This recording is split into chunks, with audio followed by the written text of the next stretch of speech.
Retire हो गए तब रोए कि अब खर्चा नहीं पूरा होता है, अब हमको टेंशन में पूरा नहीं होता है, अब हम क्या करें। बुढ़ापा आई, खाने पीने उठने बैठने में दिक्कत तो रोए। वह रोते रोते ही आखिरी वक्त में रोते चिल्लाते ही जिंदगी खत्म हो जाती है। तो इसको क्या कहते हैं? इसी को कहते हैं भवसागर। इसी में डूब रहे, इसी में उतरा रहे हो और इसी को पार नहीं कर पा रहे हो, तो यह भवसागर सूख जाए। सागर में क्या रहता है? पानी रहता है। नदी में क्या रहता है? पानी रहता है। अब नदी पार करना है आपको तो पानी में से जाना पड़ेगा। ज़्यादा पानी अगर है तो आप उसमें से जा नहीं सकते हो, लेकिन नदी अगर सूख गई तो कितनी गहरी नदी हो तो आप घुस करके उसमें चल करके चले जाओगे। इसी तरह से आदि गोस्वामी जी महाराज ने क्या कहा कि नाम लियत बहुत सिंधु सुखाई। यही जो तुम्हारा जीवन है, जहाँ तुमको रहना है, खाना पीना है, इसमें कोई दिक्कत नहीं आएगी आगे बढ़ने में, कोई बाधा नहीं आएगी बढ़ने में। अगर नाम को पकड़ लोगे, नाम का आधार ले लोगे, तो कौन सा नाम है? काके 100 करोड़ नाम, लाख नाम कृष्ण के, कौन सा ऐसा नाम है? कौन सा ऐसा नाम है जो भवसागर को पार करने वाला है? तो गोस्वामी जी महाराज ने ही कहा, नाम रहा संतन आजीना, और संत बिना कोई नाम न छीना। बगैर संतों के नाम की पहचान नहीं होती। संत किसको कहते? कोई दाढ़ी बाल को संत कहते हैं कि दाढ़ी बढ़ा लिया, बाल बढ़ा लिया, कपड़ा बदल दिया, बढ़िया टीका चंदन लगा लिया, कंठी पहन लिया, तो वो संत हो गए? उसका नाम संत नहीं होता। संत वो होता है जो आदि और अंत दोनों को जानता है। संत कौन होता है? आदि। आदि माने क्या होता है? शुरुआत जहाँ से होती है और अंत जहाँ से होता है, आदि और अंत दोनों को जानता है। अब आपको भाई आदि क्या है और अंत क्या है, तो आपको बता देता हूँ। शुरुआत जहाँ से हुई, जहाँ से जीव जंतु जो बने हैं या आदमी जो बने, ये पेड़ पौधे जो बने हैं, जहाँ से यानी यह मसाला आया और जहाँ से ये जीव यहाँ आए खड़े किए गए इन शरीरों, वो है आज। और अंत कहाँ है? अंत समझ लो कि यहाँ है, यहीं से खत्म हो जाएगा नीचे। अब इधर से अगर देखा जाए तो ये आदि है, वहाँ देखा जाए, वहाँ पहुँचा जाए तो वो अंत हो जाएगा। फिर जन्म मरण वहाँ नहीं होगा। वहाँ से यहाँ जन्म हुआ, वहाँ के मसाला से यहाँ जन्म हुआ, और यहाँ से वहाँ पहुँच जाओ तो जन्म मरण से छुटकारा पा जाओ। तो ये आदि और है, अंत है। तो आदि और अंत को आप समझो, चाहे आदि इसको कह लो और चाहे इसको अंत कह लो, ये तो आपको दिखाई पड़ता है, लेकिन वो नहीं दिखाई पड़ता ऊपर का। तो जो वहाँ पहुँच जाते हैं, उसको जान लेते हैं, वो संत होते हैं। कहा ना कि ब्रह्म सत्यम जगत मिथ्या, ब्रह्म से भी ऊपर वो सत्य है जिसको सत्पुरुष कहा गया, जिसको जय गुरुदेव हम लोग कहते हैं। जिस स्थान को या प्रभु को हम लोग जय गुरुदेव कहते हैं, आप ये समझो कि वो स्थान है, वो स्थान है और वो सत्य है। बाकी तो सब ये मिथ्या है, कुछ नहीं है। तो जो उसकी जानकारी रखते हैं, उसकी जानकारी लोगों को कराते हैं, उन्हीं को संत कहा गया है, उन्हीं को सद्गुरु कहा गया है, उन्हीं को समर्थ गुरु कहा गया। गुरु भी कई तरह के होते हैं। गुरु तो सब बड़े, गुरु का दर्जा ऊंचा भी होता है। सब गुरु देखो जितने मास्टर हैं ऊंची जगह बैठकर पढ़ाते हैं। और अगर कुर्सी में नहीं है, किसी स्कूल में नया स्कूल खुला है, जमीन पर ही बैठना है तो अलग बैठते हैं, बच्चे सामने बैठते हैं, वो अलग बैठते हैं, उनका दर्जा ऊंचा होता है।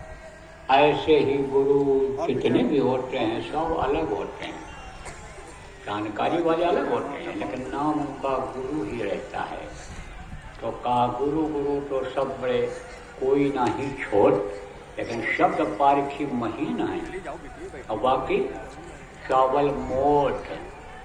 आपके समझो महीन चावल मिल जाए अभी, अरे तो थाली भर भात खा लो, और मोटा चावल मुँह में अगर गड़े तब अरे तब तो फिर कहोगे बड़ा मुश्किल है, गला पानी खराब हो गया, छील गया गला, ऐसा चावल दे दिया।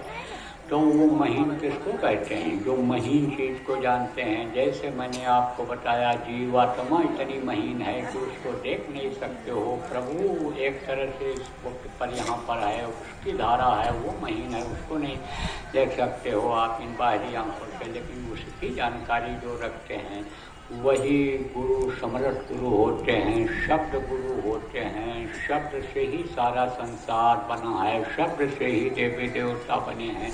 शब्द वेदी जो गुरु होते हैं वो शब्द की डोर को पकड़ा करके, शब्द डोर कहीं उतरे पार, शब्द की डोर को पकड़ करके उतर गए और उतार देते हैं। कहा सतवां गुरु शब्द लखा हुआ, जहाँ का जो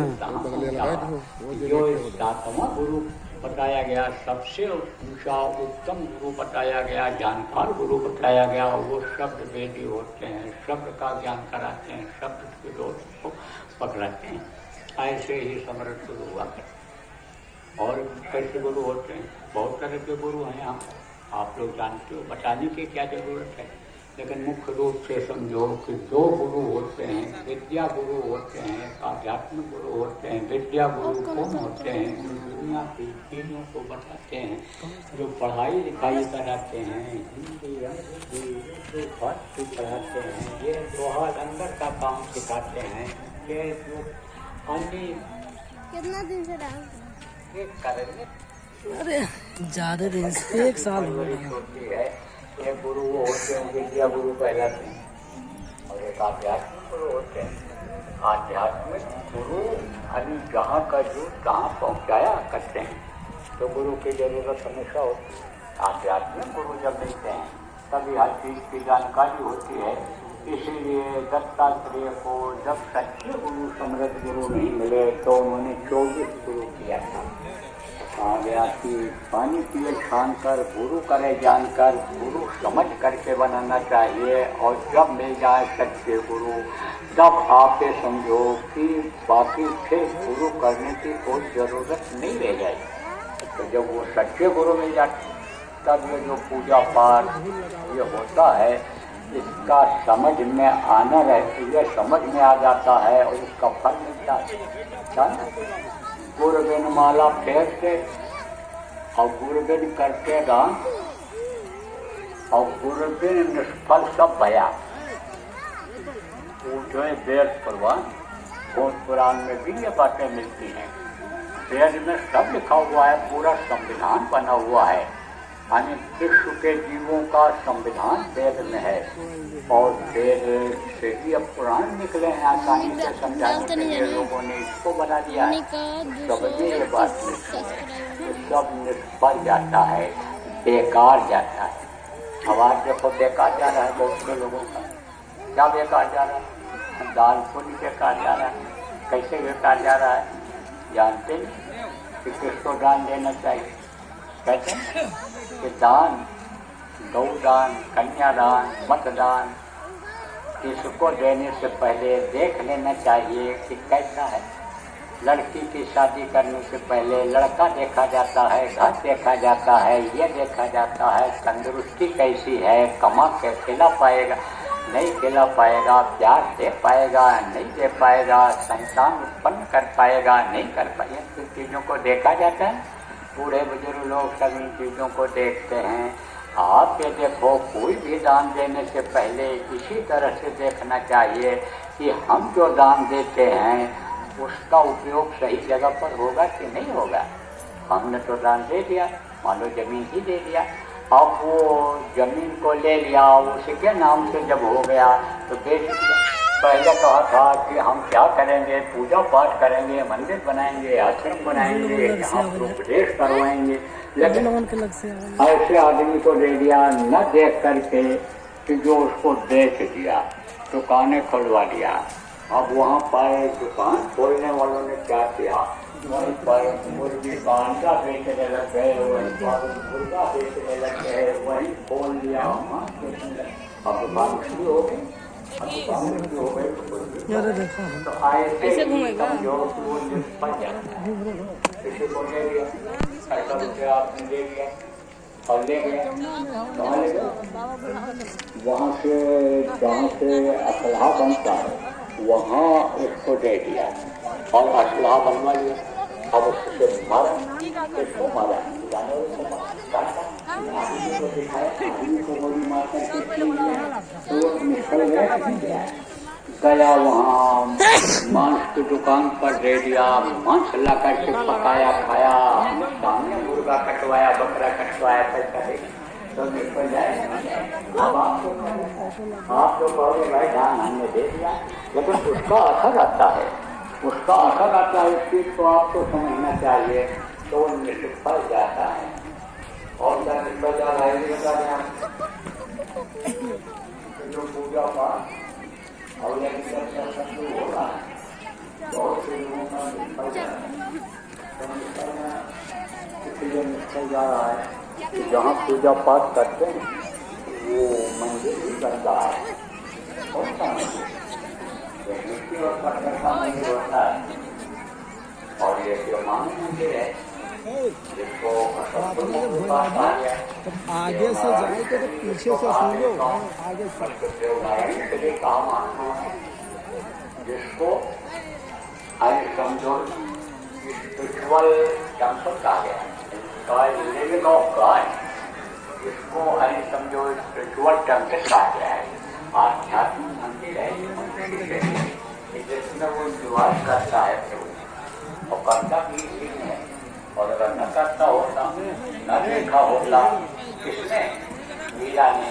तो मीरा कैसे कहती कि घट घट मेरा सानिया सोनी से न कोय और बलिहारी हुआ घट का क्या घट प्रगट होए। कैसे कहती कबीर साहब?